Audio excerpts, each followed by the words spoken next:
Hey guys, welcome to this Unity Bolt tutorial where we're going to take a look at implementing a pretty iconic feature to 2D platformer games.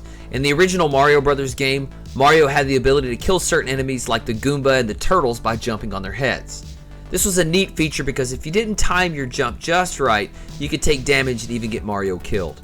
Today we're going to look at how to implement that feature by using the Bolt 2D platformer tutorial from the Unity Assets Store as a template. This asset is downloadable from the Unity Assets Store for free, and I'm throwing a link in the description as well as a link to my videos where I demonstrate the tutorial from start to finish, which if when you get errors when you download the file, I cover how to fix that in my tutorial. Anyway, let's get to stomping some enemies.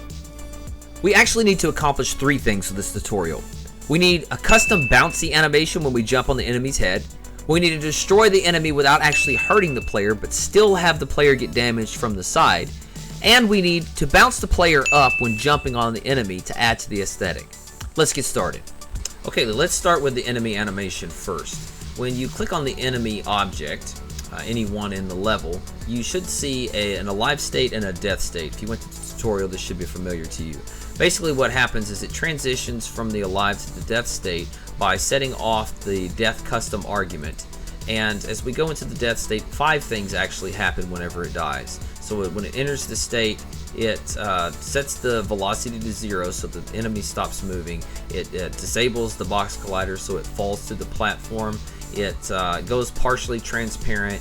The animation is set to 0 so that it does not keep walking like through the air.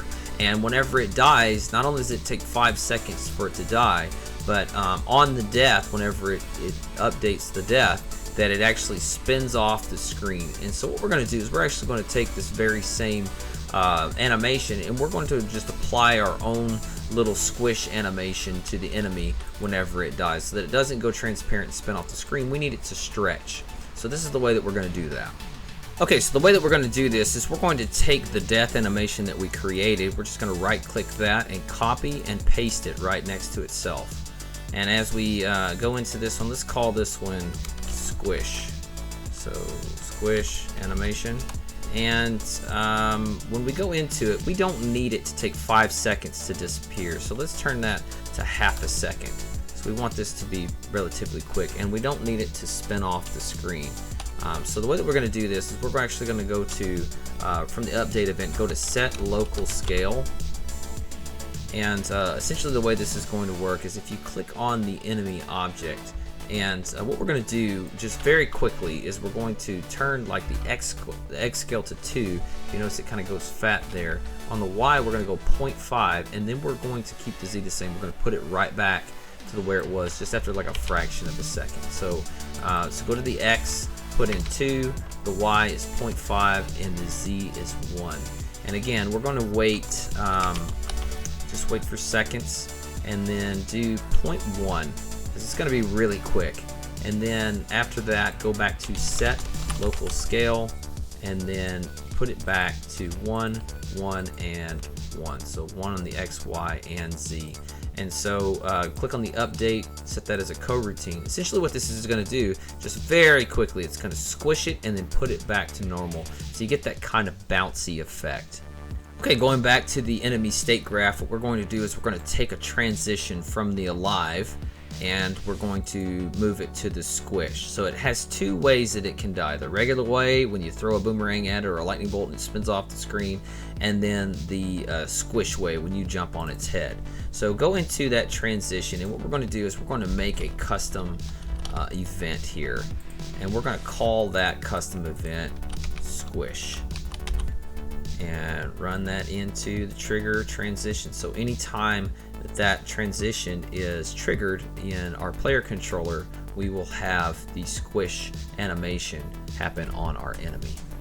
So the next thing we need to do is to be able to collide with the enemy on the bottom of the player but not the sides. The best way that I've found to do this is by clicking on the player prefab, going down to the very bottom and adding a component, and type in Circle Collider 2D. So whenever you type that in, you'll look on the player and you'll actually get a pretty good size circle out of that. We don't need it to be that big. In fact, we need it to be really super tiny. So on the radius, put that at 0.05, and we need it to be below the player So put that at a y of a -1 value. You'll see that it really just goes right underneath the player's feet.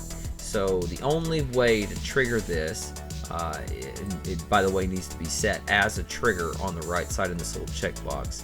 The only way to trigger it is from the bottom of the player. So the next thing that we're going to need to do is we're going to need to set up a trigger macro for the player.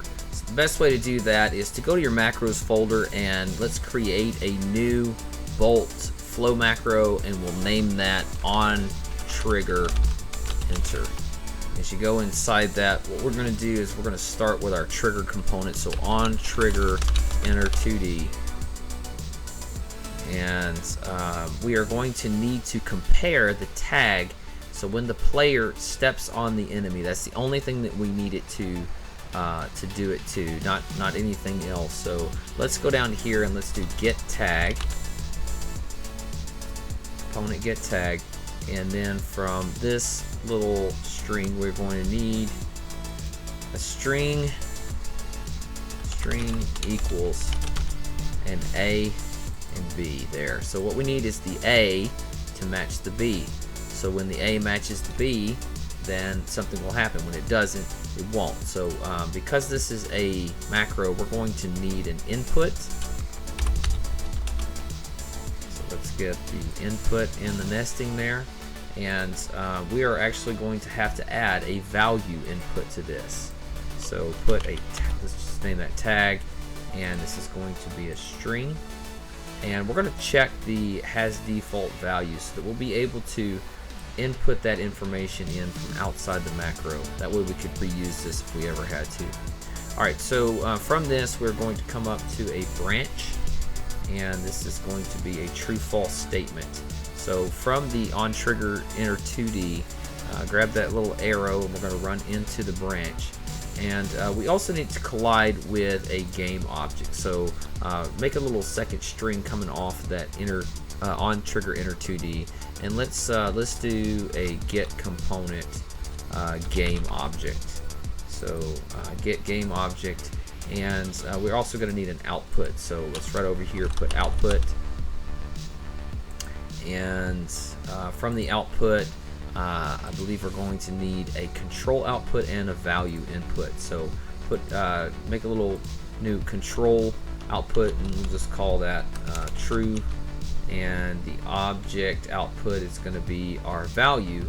So we need a game object, so let's just make that object, and then game object, and we're going to hook all this up. You're going to run that game object to there, and from true it is also going to go right up there. So, okay, going back to our player controller, what we're going to need is we're going to need to drag in that on trigger enter, and we're also going to have to trigger this only on enemy, which I believe is what the tag for enemy is on. Yep, okay. So going back to our player on trigger with the enemy tag, then we are going to need to carry out the custom trigger that we made. Custom trigger custom event, and I believe we called that the Squish event. So whenever the player interacts with the enemy, then we're going to set off the Squish event for the enemy, and we want to also give it a little bounce, if you remember, so it doesn't just fall right through the enemy. We want it to bounce up a little bit. So if you'll run another string off of this and do a rigid body 2D, add force,